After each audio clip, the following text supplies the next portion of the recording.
When a young teen vanishes on his way to school, a single note left behind makes police believe that he had run away. But the people who knew him best never believed that, and as the days stretched on, that theory began to crumble and a prime suspect emerged. On this podcast, I never center the perpetrator, and that will remain true here. But to show just how unsafe the so-called simpler times could be, today and tomorrow, I am walking you through a pattern of violence and how one man's repeated behavior, combined with a weak response from the systems meant to protect children, allowed him to continue harming young boys and likely take multiple lives. I'm your host, Megan, and each week on A Simpler Time True Crime, I cover older unsolved cases and challenge the idea that a simpler time means a safer time. This week, I'm bringing to you the unsolved disappearances of Kipling, Hess III, Charles Collingwood, and Keith Fleming. Part 1 today.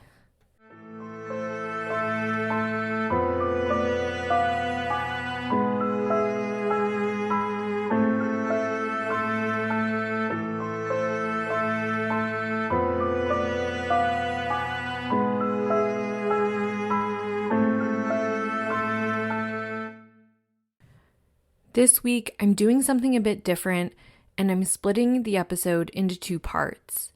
Because this crime spree here stretches over decades and involves so many people, this episode today will focus first on the disappearance of a boy named Kipling, how a suspect emerged, and then backtrack to the earliest known crime that the suspect committed. The following day, part 2 will be released, so don't worry, I won't make you wait too long. It just was so much information to take in at once, and I wanted to break it out for you guys. The cases featured in that episode will largely be that of teen Keith Fleming, as well as young man Charles Collingwood. But Kipling's story will also continue to be woven in as well, because police will finally stop this suspect after yet another boy goes missing. While these 2 episodes do have a highly probable suspect and may appear as solved, Kipling, Keith, Charles, and possibly some other boys I'll mention are still missing and their families still don't have answers. One more thing before we get started. At the top of this episode, I do want to give a content warning because today's episode discusses sexual abuse and violence towards children, and much of it will be really difficult to hear. So please take care when listening. If you look at a picture of Kipling Randolph Hess III, you'll see a 12-year-old boy with a gentle smile whose disposition almost shows through in his photographs. Not to be confused with his father, Kipling Hess Jr., he went mostly by Kip, and that's what I'll refer to him as from here on out. Kip was on the smaller side of his middle school-aged peers in Mare Island, Florida, at just 5'4" and 90 pounds. He loved attending church and participating in church events. He also enjoyed hanging out with his friends and doing Boy Scouts. He had a silly side to him, too. His father would recall how even years later he could still hear the sound of his son's voice in his head, singing the song Evergreen by Barbra Streisand, even having the same inflections as the singer with the lyrics, "Love, soft as an easy chair." Kip was very musical. In fact, he enjoyed learning the piano, and he was blooming into his independence. But he was a good and respectful boy, and his parents didn't have any major issues with him at home. So that's what made the events of April 28, 1977 so off. It was a Thursday, and Kip hopped on his bike and headed to school. There are some discrepancies in the early reporting on this case, what little reporting there was. In fact, I couldn't even find an article in the paper until May 10th, nearly 6 weeks after he vanished. But that paper said he showed up to his first period class. However, as we know from other cases, attendance keeping wasn't always the best, and sometimes families went an entire day just going about their business thinking that their child was safe at school, when in reality, they had never made it. And this was the case with Kip Hess. Besides that one early article, every other one I found said he never made it to school that day. His parents were confused. Left behind at their home was a note in Kip's handwriting that just said, "Goodbye, Mom and Dad." When Kip didn't return home, this was out of character for him, but police didn't take it very seriously. Given the note, they took it that as their clue that the boy had run away, something they shared was a common problem in the state of Florida, particularly in this area. In fact, the Brevard County Sheriff's Office cited a statistic of around 50 to 60 runaways a month at that time. At the same time, he was just 12 years old. How far could he have gotten with no money and without his bike? Because you see, in the days that followed, Kip's bike was found in a wooded, marshy area across from Old Humpback Bridge Road and Sykes Creek Parkway in Merritt Island. Police took the bike in, but didn't dust it for fingerprints or really try anything of a forensic examination of the bike, even with those options being limited in the late 70s. Kip's mom and dad felt something was off, and they also knew law enforcement wasn't going to do much to help them. So they put pictures in storefronts. They spread the word. They at one point hired a private investigator and paid a pretty penny out of pocket, even though they didn't really have that kind of money to be able to do so. And they did put out a $500 reward, just looking for any information about anyone who could have information on their son. They did have a lot of friends and family that were helping to look for Kip. And another man offered his help as well. A man named John Rodney McRae. He contacted the Hess family early on and offered to help search. McRae was married with a young son. He worked and lived nearby the Hess residence, and he had recently befriended Kip. Just 2 days prior to Kip's disappearance, he had volunteered with his Boy Scout troop at the Divine Mercy Catholic Church Fair. McRae was working security detail that night, and the two had spoken, particularly as Kip was helping with cleanup after the fair had closed down for the evening. There was something off about McRae, but to understand Kip's story, you have to step into the story of other young boys and men, and learn of all the ways Kip and others could have had different endings to their stories if only one man wasn't free to roam the streets looking for victims.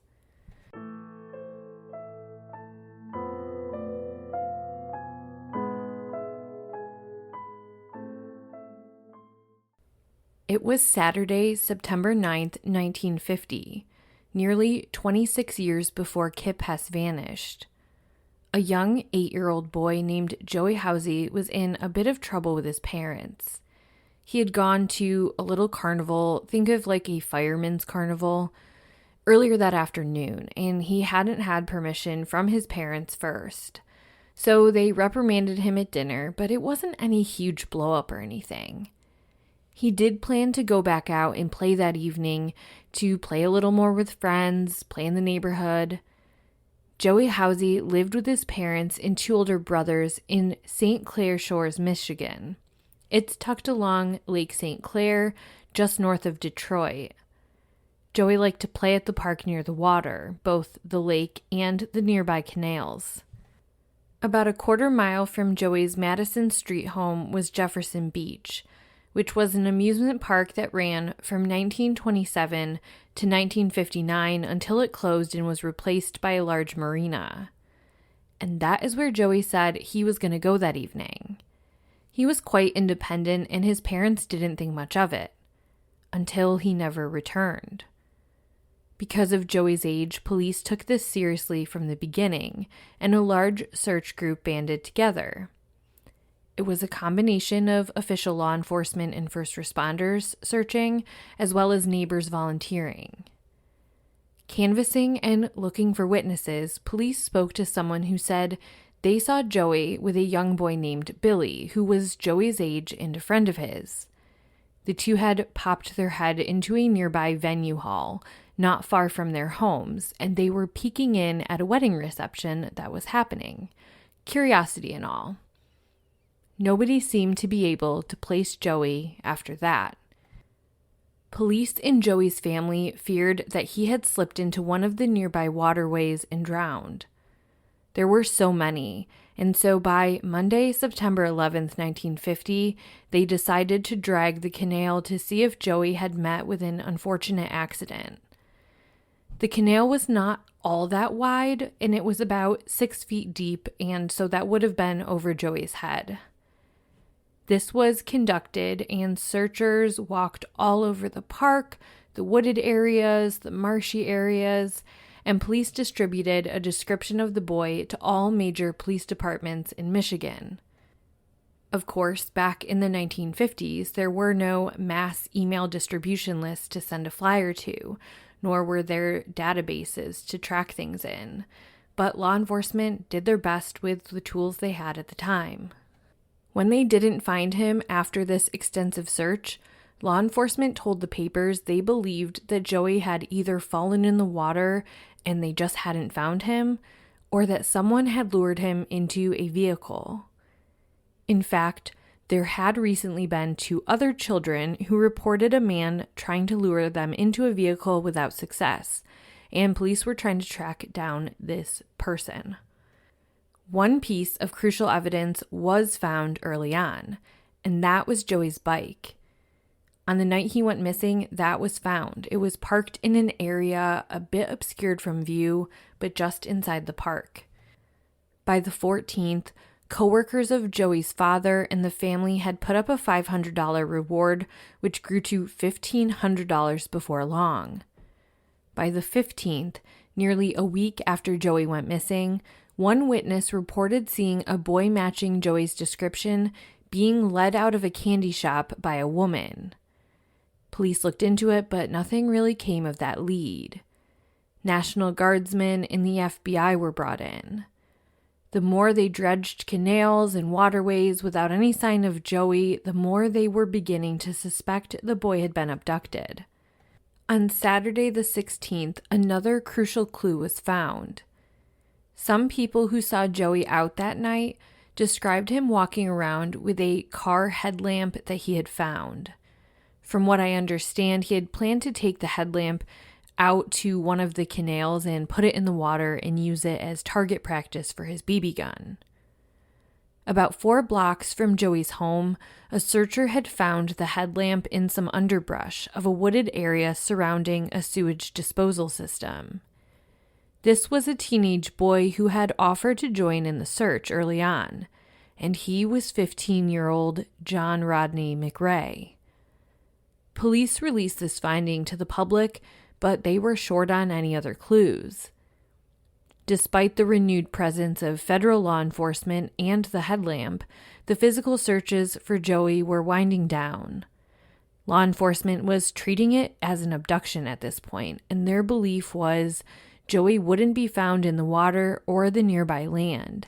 His abductor had lured him into a car and taken him out of the area. But Joey's father had something tugging at him. Call it fatherly instinct, but he asked his coworkers, who had been searching relentlessly all along, to join him and his older boys on one last search, right at the 2-week mark. And they, of course, agreed. He kept calling it that too, the last search, one last try, one last effort to rule out that his boy wasn't just somewhere nearby and not found. One of his colleagues was walking through a marshy area that had already been searched 3 separate times by searchers, and suddenly he saw what he thought was a feather sticking out of the ground. As he got closer, the object came into focus, and it wasn't a feather at all. It was a tiny elbow sticking out of the ground. Police were called in, and everyone's worst nightmare came true. Little Joey had been found, and not in the way that anybody had hoped. Recent rain had washed away some of the soft dirt of a shallow grave that was obscured by a heavy piece of stone placed on top. Just as another quick trigger warning, this next part is where I'm going to talk about some of the more graphic details, but it's important to capture some of the MO. The autopsy revealed that Joey had died a brutal death. The Macomb County coroner had a difficult time even talking about it and keeping his voice steady, calling it the worst case of sexual mutilation he'd ever seen in his life. Joey had been sexually abused and then had been cut all over with a small blade, including mortal wounds to his wrists and his neck. The killer had then bludgeoned him in the head with a heavy object. The coroner believed the knife to be a small, sharp switchblade type. While details on the sexual violence were respectfully not released to the public, detectives wanted to make it clear that this was absolutely a sexually motivated case, and that whoever was out there and did this was dangerous. The case shifted from finding Joey to finding his killer, and it was an all-out manhunt. Police released that they were following a trail of BB gun pellets to see if that gave them any clues on the killer. The same ones found were a match to one found in Joey's pocket where his body was found, and when his body was found. The trail of BB pellets were found about 30 feet away from the shallow grave his body was found in, and owners of a local hardware store said they saw Joey by himself at 4 p.m. on the afternoon he went missing, and that he had purchased 2 packs of pellets. And another matching pellet was found in a nearby abandoned house. As police questioned known sexual predators, which was a little trickier to round up in a pre-sex offender registry timeline, they also continued following other leads. And just a few days after the body was found, police interviewed a potential suspect, a man named Walter M. Walter had been arrested a few towns over for pulling up beside a woman on the street and attempting to abduct her. She began screaming as he tried dragging her into his vehicle. Ultimately, she was able to get away and he was arrested when he was pulled over. He had loaded guns, whiskey, cigarettes, and stockings in the car. Even though this was different, they decided to question him in Joey's murder. Fairly quickly, though, they were able to determine he wasn't in the area and he was cleared. And this made sense because for a couple of weeks now, they actually had their sights set on a different suspect.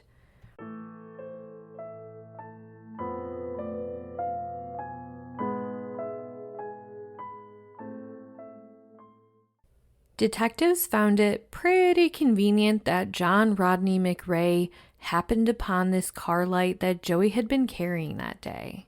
At 15 years old, McRae was already tall and stocky, which gave him the appearance of an adult, if not for his youthful face.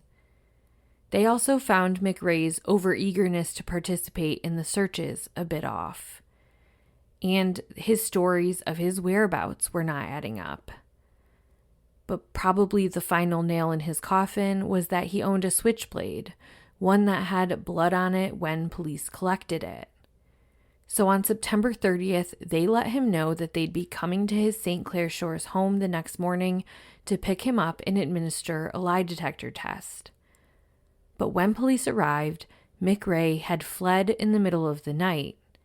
He left a note for his parents saying, quote, "I want you to know I had nothing to do with the Housey boy.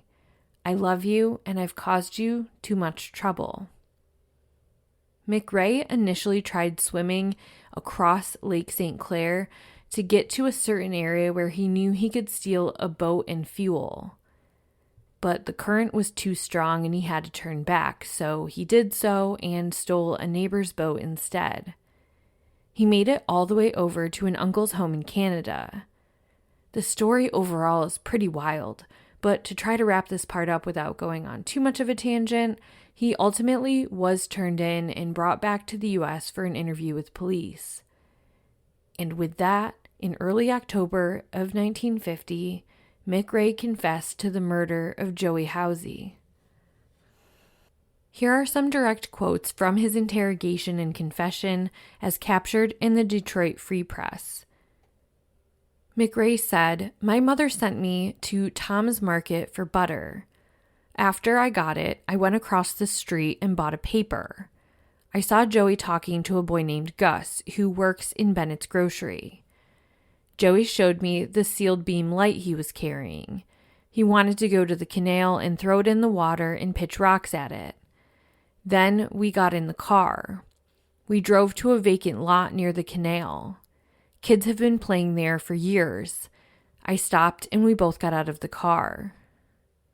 He then went on to admit that this had been an area that he had come to a lot to drink, and he had come to parties he had attended here. He actually went on this side tangent and talked about how he drank too much beer and whiskey and got sick. He then went on to say, quote, "I don't remember why or how, but I opened the car trunk and got out a paring knife I had been using to repair the wiring of a backup light.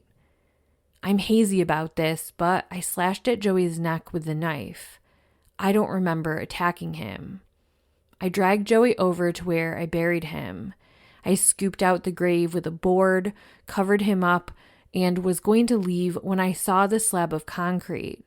I carried it to the grave and set it on top so the sand wouldn't blow away." End quote. And officers would confirm that McRae carried the heavy concrete slab at least 45 feet. He said he then went home and that he was late for supper and his mom was upset with him, but he ultimately ate dinner and then laid down on the couch and thought about what he had done and why and what he was going to do about it. McRae refused to admit any sexual elements of the crime, which is not uncommon for offenders.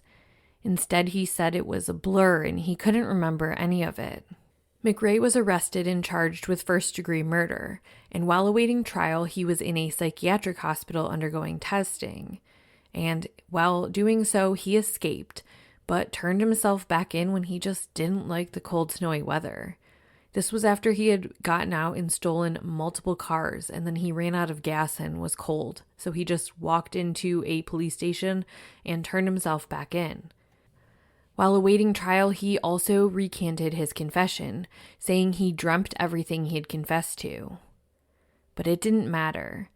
McRae went to trial and he was found guilty of first-degree murder in February of 1951, and he was sentenced to life in prison without the possibility of parole.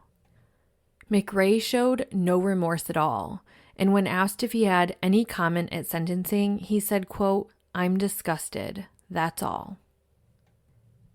Digging into the life of McRae, a double life came into the public purview. According to reporting in the Detroit Free Press, McRae was a star athlete at the school, a bright student, and he was involved in many community activities. He was a paper boy, and he worked 2 jobs at local restaurants as well. But beneath the surface was something much darker. He was part of a local teen gang, and according to those members, McRae was known to strip cars, pilfer money from his parents, steal beer, money, and other items from neighbors, and act sexually inappropriate towards girls. He couldn't land a girlfriend and seemed angry towards women. If he didn't like a kid, he'd deface their home and threaten them. At one point, his family had shipped him to military school for being temperamental. He had run away as a teen boy as well. He didn't have a lot of friends, and he was kind of standoffish. And trigger warning here for animal abuse and death of an animal. One of the more alarming things that happened was that McRae had actually killed a dog and cut it open. Despite all of this, people were genuinely shocked that he could do something so vile as to murder and sexually assault Joey. McRae was shipped off to the Michigan Reformatory in Ionia, Michigan. Prior to his sentencing, he had been horrible while in lockup. He had been cursing at the guards and kicking and stomping. They just said they could not wait to get rid of him after his sentencing. But going to prison and accepting his fate of always being behind bars seemed to mellow him. He became a model citizen, and he learned the auto mechanic trade. He participated in several sex offender rehabilitation programs, and he never engaged in any of the prison violence. In 1971, the Supreme Court began to question the death sentence and life without the possibility of parole for juvenile offenders. As a result, Governor William Milliken commuted McRae's sentence to life in prison with the possibility of parole by executive order. That possibility was granted just a year later, and in February of 1972, after serving just 21 years for the murder of Joey Housey, he was released from prison, and Joey's family wasn't even notified. In his late 30s, McRae had a new start at his life, something that was never afforded to sweet Joey. McRae got married, and his wife quickly gave birth to his son Martin in 1974, and it seemed like maybe he had put his troubles behind him. But before long, his problematic behavior picked back up again, and this time, new boys in a new state would start to go missing. I'll be going into all of that and more tomorrow, so make sure to check out part 2 then.